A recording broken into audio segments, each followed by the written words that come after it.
Durpynai – labai senos ir didelė įvairovė pasižyminčios ekosistemos, kurios Žemėje formavosi dešimtis tūkstančių metų. Durpynai yra gyvybiškai svarbus biologiniai įvairoviai. Viso pasaulio durpynuose auga daugybė augalų, gyvena daugybė vabzdžių, paukščių, žinduolių ir kitų organizmų rūšių gerai prisitaikiusių tenykštėmis sąlygomis.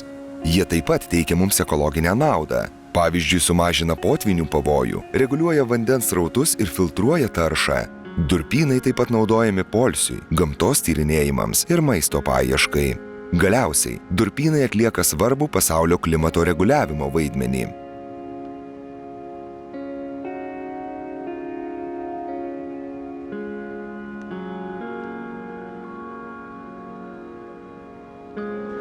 Peatlands are remarkable ecosystems. So they store twice as much carbon as all forests on this planet. This is 600 gigatons of carbon.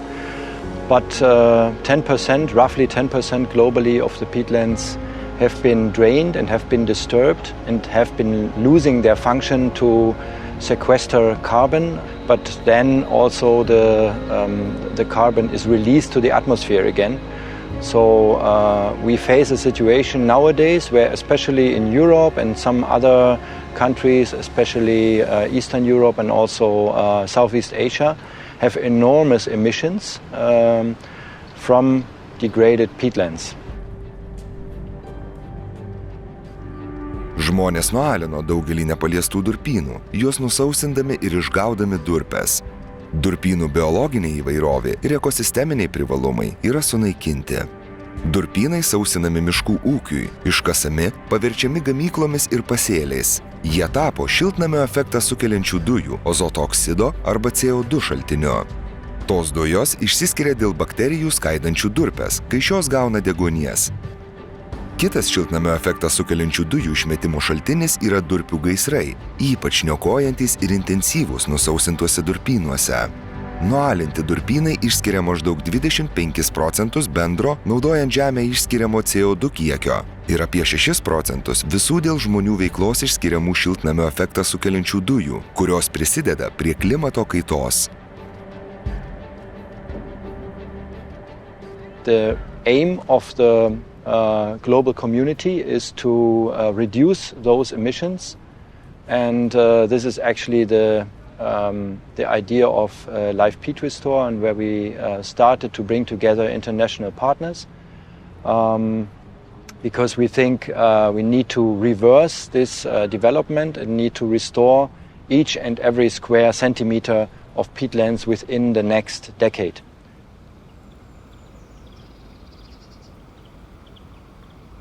You know, not many people know or can identify peatlands, and they're not aware of how vital they are, especially to the climate. And so a great part of our job is, in addition to restoring, we have to talk about peatlands, and we have to explain what are peatlands, why are they so important, and especially why are they so important now, in this time right now that we're all fighting against the climate change, and we cannot ignore peatlands. We have to include them in every strategy in the government to restore as much as we can, because they have such a value, such a climatic value. They store so much carbon, you know, over millennia of accumulation of carbon, and we have to keep them in the soil.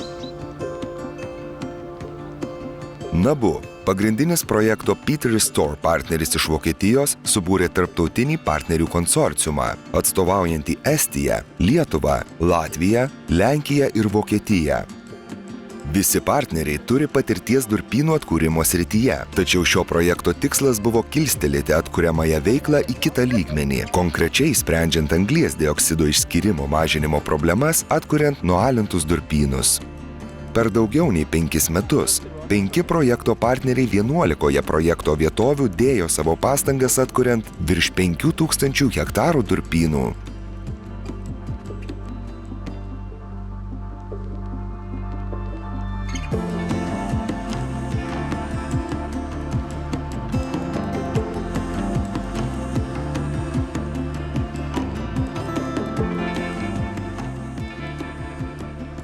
Estijoje Talino universiteto mokslininkų komanda dirbo Lanima Surso pelkyno komplekse.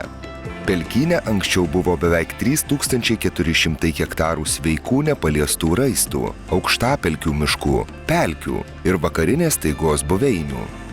Deja, tik nedidelė dalis kadaise buvusių nepaliestų buveinių vis dar yra sveikos.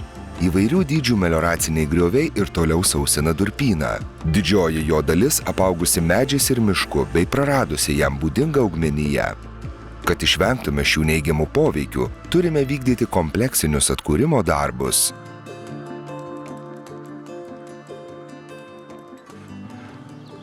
We have to know more thoroughly what kind of plant species are here, what kind of plant communities are here, what properties have the water has chemical properties, I mean, also what type of peat is here.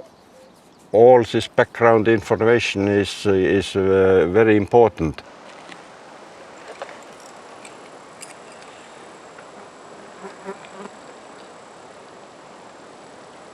Where we monitoring vegetation, water levels and water chemistry.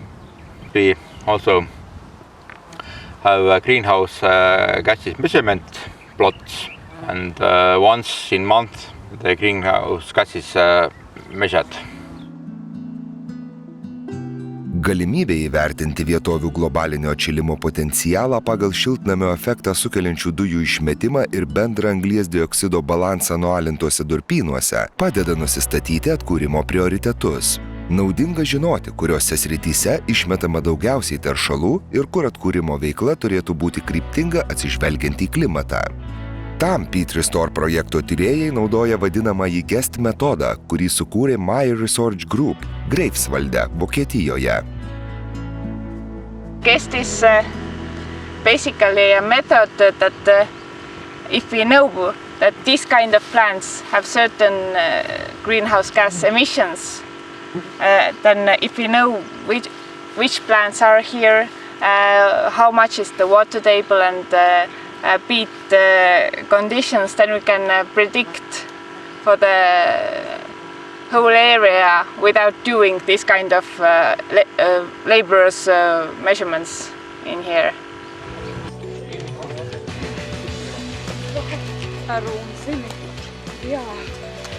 Latvijoje Latvijos universiteto tyrimų grupė vykdė projekto veiklą 3 vietose, įskaitant Madiešino pelkyną, esantį Aukstrozės gamtinėme draustinyje.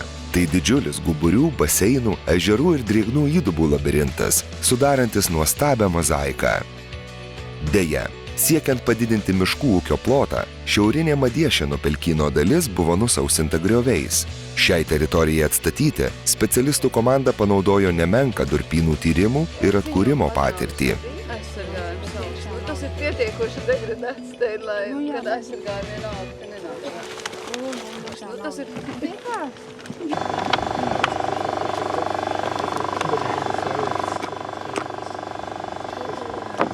It is actually the 5th LIFE project in which I am working. So with every LIFE project you learn a lot and you know better where to build the dams. We had also preliminary studies before, hydrological studies. We located the exam place where we must build the dams, and our colleague did the hydrologic monitoring and modeling as well. So it helps actually to understand what, where and how to build. Modeliuodami ir kruopščiai stebėdami vandens lygį, mokslininkai nustatė, kad jiems gali pavykti atkurti beveik 150 hektarų nusausinimo darbais pažeistų durpynų. Tai bus atliekama tinkamose griovių vietose pastačius durpių užtvankas, kad būtų sustabdytas vandens nutekėjimas iš durpyno. Šiuo atveju durpės yra pati geriausia medžiaga, nes tokios užtvankos nesuyra. Jos efektyviai blokuoja vandenį ir jei pastatytos tinkamai, šių užtvankų nereikia taisyti.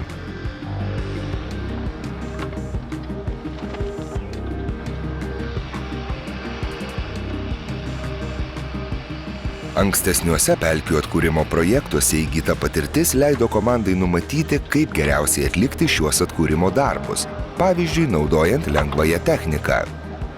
Šių darbų metu surengtas parodomasis seminaras padėjo supažindinti platesnę įvairių suinteresuotųjų šalių auditoriją su pelkių atkūrimo procesais ir jų svarba.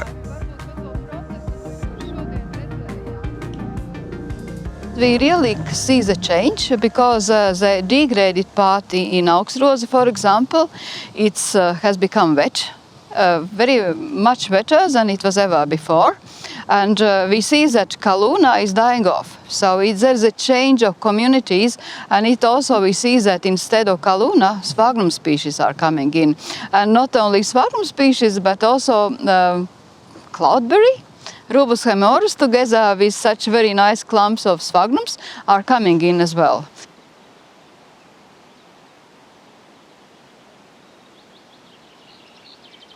But what is the good thing that we have got back the peat formation, which means that also we have the carbon sequestration and water accumulation. These are the key processes in the peatland. It means that the dams were correctly built in a good quality so that you can observe results at once.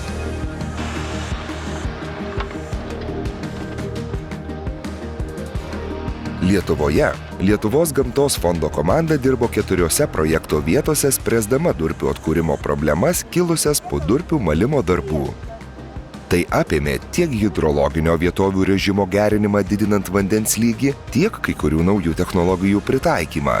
Aukštumalos pelkėje, vienoje iš projekto Peat Restore vietovių, durpių gavyba vykdoma jau nuo XIX amžiaus vidurio.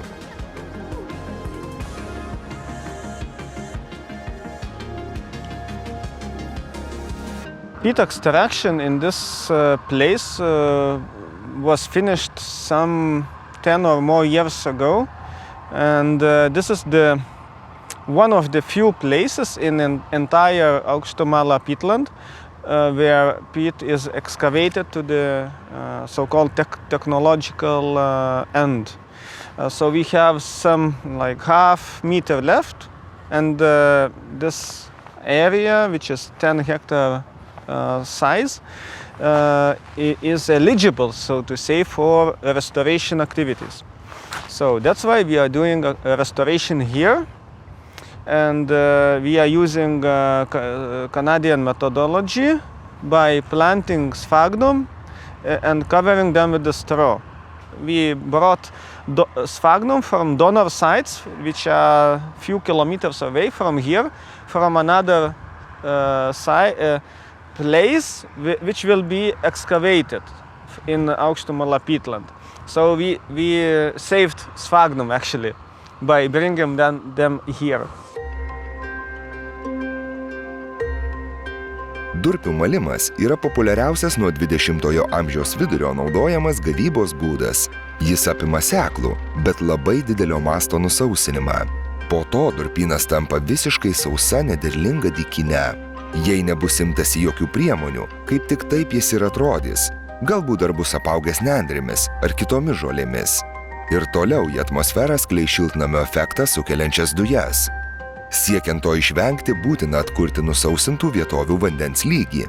Puščios durpyne pramoninė kasyba vyko praėjusio amžiaus 8-ajame dešimtmetyje. Nuo tada vietovė buvo apleista. Įgyvendinant projektą, šioje vietovėje buvo įrengta apie 130 durpių užtvankų, kai kuriais atvejais sutvirtintų plastikiniais lakštais. Po šių darbų buvo vykdoma stebėsena, siekiant išsiaiškinti, ar buvo pasiektas norimas efektas.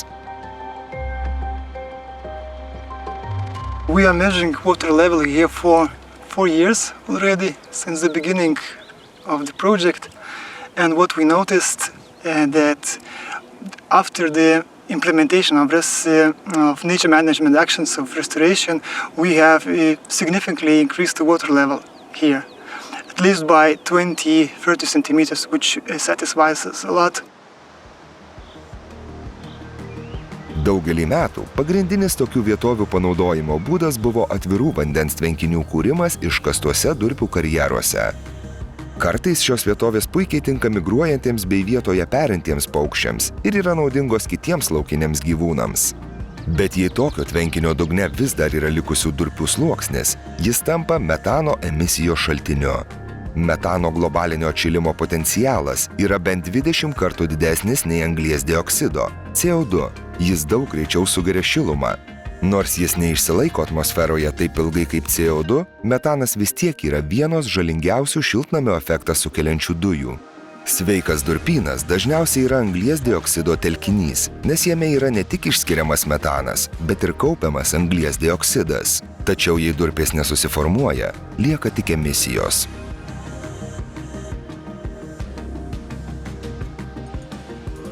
Jei durpių gavybos telkiniai dideli, nuo 5 iki 10 hektarų ar daugiau, natūralus atsinaujinimas tampa neįmanomas. Vėjas ir bangos visą plūduriuojančią augmeniją nupučia į šalis. Durpynų augalai sunkiai įsitvirtina judančiame vandenyje. Su šia problema susidūrė mokslininkai atkūrę durpynus Lobinski nacionalinėme parke Lenkijoje. Lenkų mokslininkai sugalvojo pertvarkyti šių baseinų ribas ir vandens paviršiuje sukurti plūduriuojančias salas, kurias ilgainiui uždengtų durpių augmenyje.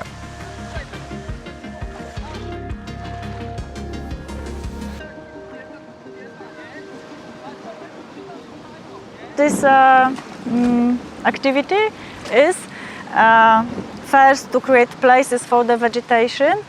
The second one to make the diversity of this place higher.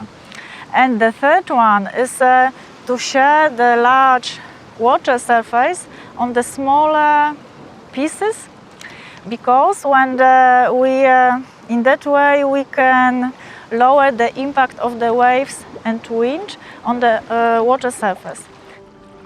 Tokių plaukiojančių salų kūrimas yra Lenkijos mokslininkų atliktas eksperimentas, siekiant patenkinti durpių gavybos įmonių poreikį rasti naujų durpynų atkūrimo būdus.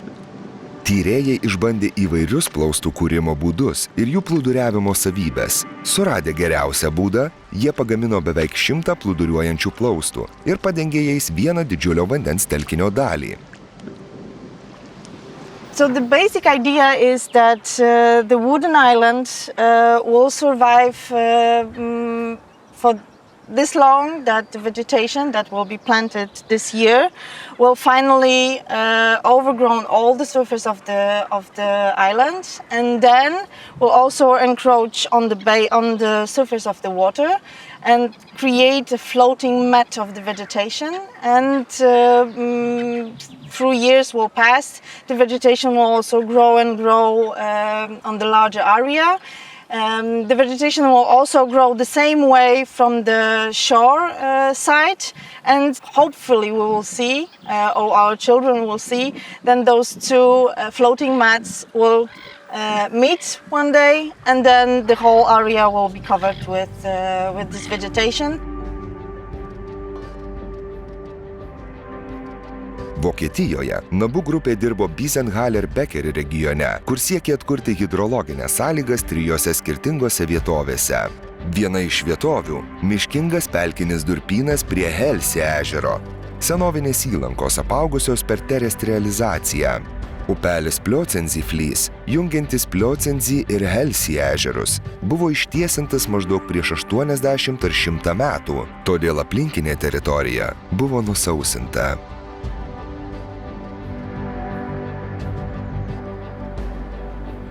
What was happening after the drainage, the place was much drier and species were coming in that are not peat forming anymore, and the conditions, the water level was not in favor of peat formation because the water level was maybe 30 centimeters below surface, and the surface peat was degrading, was decomposing. And now the goal is to have back such species that can live under the conditions with the water until here, that like this water level, and that can produce the peat finally. Teritorijos hidrologijai atkurti 300 metrų ruože buvo pastatytos 5 užtvankos, užpildant jas moliu arba medieną. Especially in winter, this ditch is completely filled with having the same level as the soil surface here, and this is the goal for a peatland, to have the water at the soil surface. And we hope to keep as much water as long as possible in this peatland, and maybe it's starting again, becoming a living peatland, becoming a mire, and producing new peat also. Kitas atkūrimo būdas buvo naudojamas Peatlands upėje, siekiant pagerinti aplinkinio durpyno hidrologinį režimą. Upės vagai užpildyti ir pertvarkyti buvo naudojamas mineralinis gruntas ir medienos gabalai, kad upė tekėtų lėčiau ir pakeltų vandens lygį.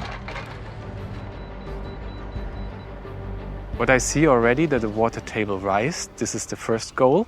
This is what we want to stop emission from drained peatlands. And what I expect to see is that also the vegetation will shift, that the vegetation will, after some years, adapt to the new water level, to a more natural water level for a peatland, and well, hopefully also becoming peat-forming vegetation again. And what will happen as soon as the water table rises, this decomposition of the peat will stop or will diminish or slow down or decreased, and less emissions will take place from this re-wetted peatland. And ideally, in the future, if a peat-forming vegetation has the right conditions, it will become again peat-forming, which means it is climate positive, more carbon is stored in the peatland compared to what is emitted to the atmosphere.